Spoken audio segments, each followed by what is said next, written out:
Hey guys, welcome back to another Ghost FPV episode. Today we are going to be doing some long range flying. I've got my 7-inch right here strapped up and ready to go.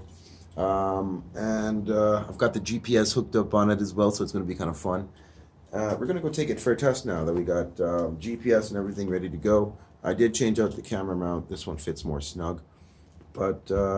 And later we're going to be going to Boyd Conservation, meeting up with Adam and my friend Manny, and we're going to do a true long range test at Boyd Conservation. But for now, stay tuned. We're going to go in and to my little backyard flying area, and we're going to go try to do a little test run. Thanks for tuning in.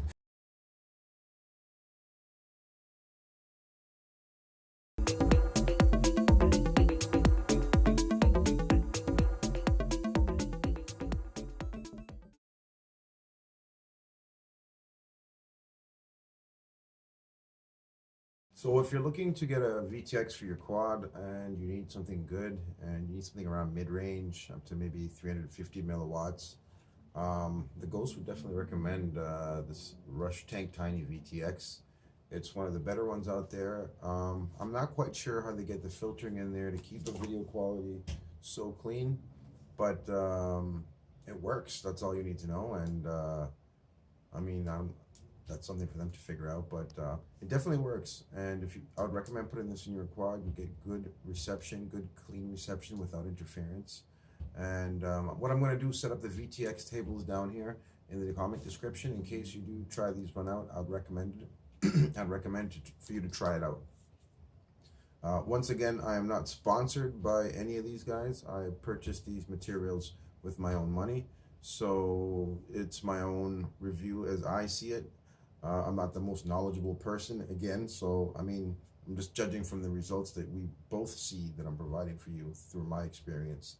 So, but what I find that a lot of people also seem to agree with me, I needed to find out for myself. So if you guys ever need to try it out, try out the RUSH Tiny VTX. Ghost. Peace.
Impressive. Most impressive.